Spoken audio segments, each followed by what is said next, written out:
పొరపాటున వేయకపోయినా ballot paper వెనకాల మామూలుగా మన ఎలక్షన్లో అయితే సంతకాలు పెడతారు ఆ ప్రిసైడింగ్ ఆఫీసర్. ఇక్కడ ప్రిసైడింగ్ ఆఫీసర్ ఉండడు కాబట్టి ఆర్ఓఏ కాబట్టి ఆర్ఓ గారి ఫాస్ట్ మెయిల్ దాని మీద ముద్ర వేయాలి. ఒకసారి మర్చిపోవచ్చు, లేదు పని హడావుడిలోనూ కావాలనో సంతకం పెట్టలేకపోవచ్చు.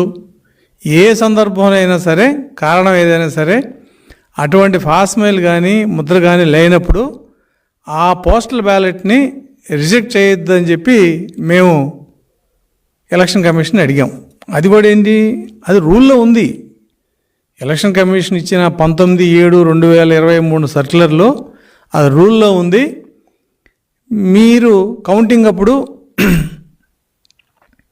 ఇది ఇబ్బంది అవుతుంది, కొంతమంది ఆర్ఓలు తెలియక ఫాస్ట్ మెయిల్ లేదు కాబట్టి బ్యాలెట్ డూప్లికేట్ అనో లేదా ఈ బ్యాలెట్ ఇన్వాలిడ్ అనేది పక్కన పెట్టేస్తారు. ఎందుకంటే